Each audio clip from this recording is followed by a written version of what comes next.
भूपेंद्र पटेल बने गुजरात के नए मुख्यमंत्री, पद और गोपनीयता की ली शपथ। भूपेंद्र पटेल की शपथ खत्म होने पर भारत माता की जय के लगे नारे। भूपेंद्र पटेल के साथ आज किसी मंत्री ने नहीं ली शपथ, 2 दिन बाद हो सकता है कैबिनेट का ऐलान। गृहमंत्री अमित शाह भूपेंद्र पटेल के शपथ समारोह में पहुंचे, शपथ के बाद बुके भेंट कर दी बधाई। कर्नाटक, हरियाणा, मध्य प्रदेश और गोवा के मुख्यमंत्री भी भूपेंद्र पटेल के शपथ ग्रहण समारोह में पहुंचे।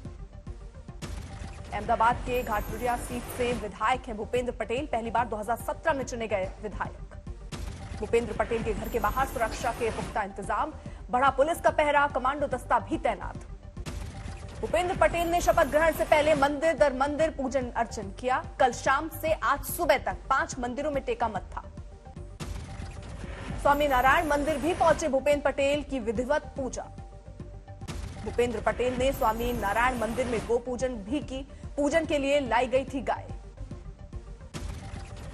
गुजरात में डिप्टी सीएम नितिन पटेल के खफा होने की अटकलें, मनोनीत सीएम भूपेंद्र पटेल ने शपथ ग्रहण से पहले आज घर जाकर नितिन पटेल से की मुलाकात। मीडिया से बातचीत में झलक उठा नितिन पटेल का दर्द, झलक उठी आंखें, कहा मैं मेहसाणा की जनता का हूं ऋणी, उनका कर्ज चुकाना मेरा फर्ज।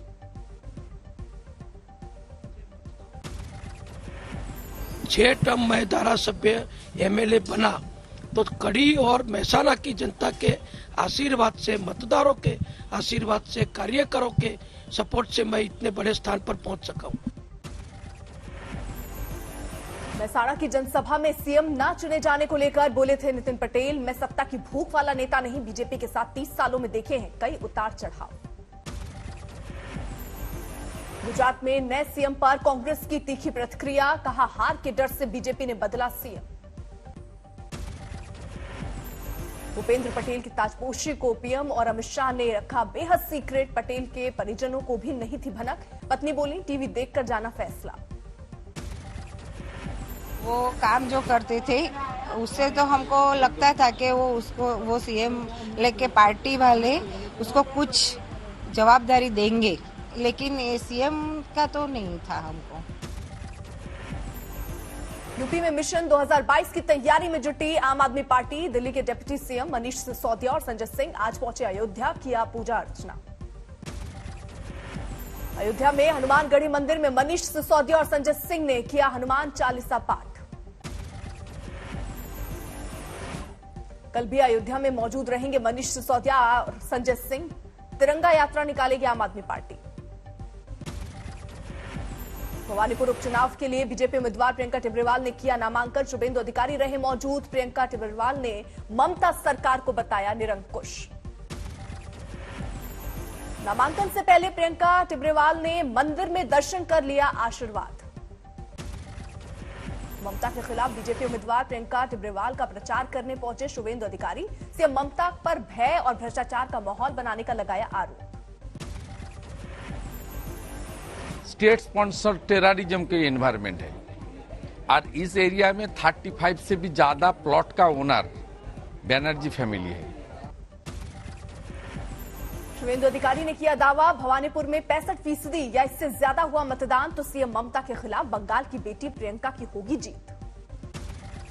टीएमसी नेता फरहाद हाकिम ने बीजेपी उम्मीदवार प्रियंका टिब्रेवाल को सियासत में बताया बच्ची, कहा सांप्रदायिक पार्टी का हिस्सा बनकर की गलती। आसनसोल में बीजेपी विधायक और प्रदेश महिला मोर्चे के अध्यक्ष अग्निमित्रा पाल का हुआ विरोध, गो बैक के लगे नारे। प्रियंका गांधी ने छोटा किया रायबरेली दौरा, आज के कार्यक्रम रद्द, सुबह 9 बजे लखनऊ से दिल्ली गई। बीजेपी के तंज पर प्रियंका गांधी का पलटवार, कहा वक्त आएगा यूपी में रहेगा किसका अस्तित्व पता चल जाएगा। यूपी में 80 से 100 सीटों पर चुनाव लड़ेगी शिवसेना। गोवा में भी 20 सीटों पर उम्मीदवार उतारने की तैयारी।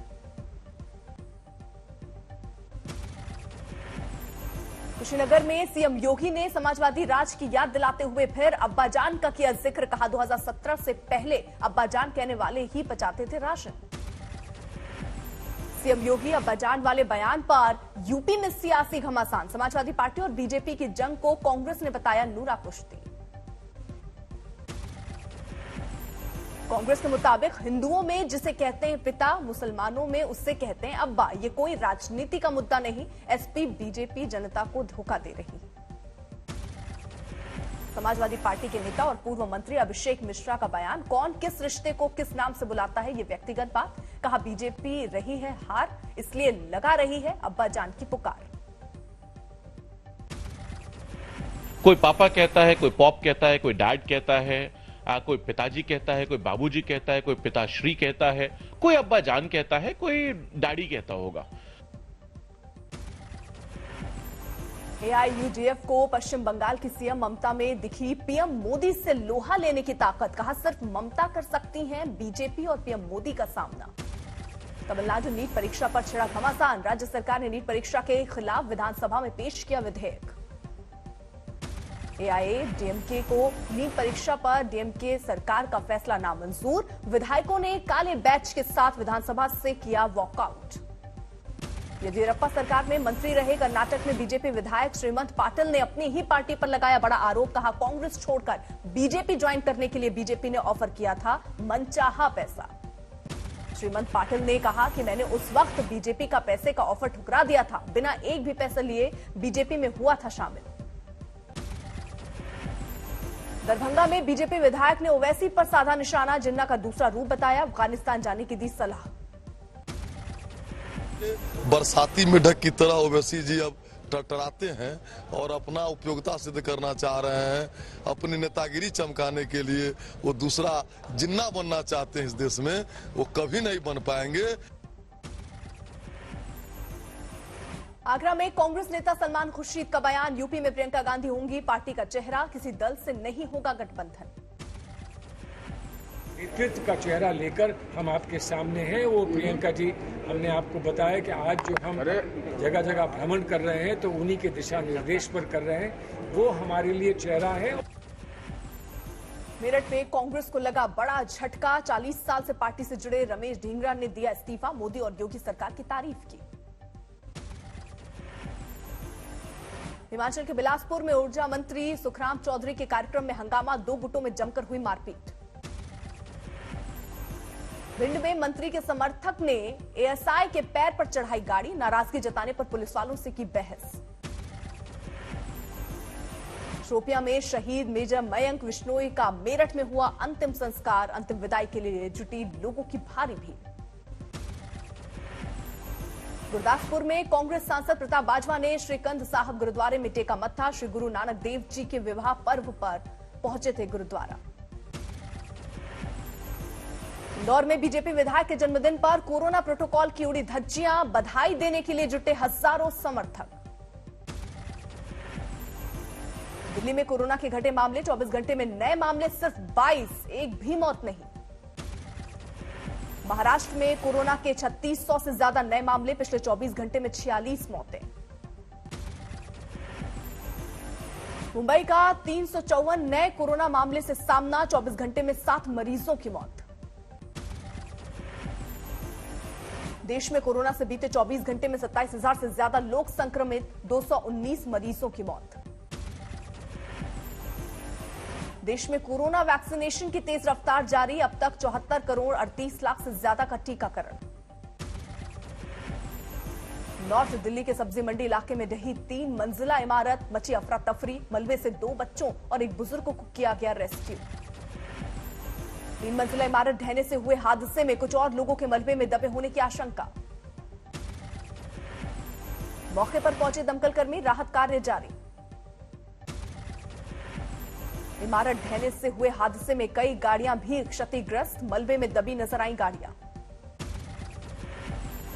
घटनास्थल पर जुटी भीड़, तमाशबीनों से रेस्क्यू मिशन में दिक्कत।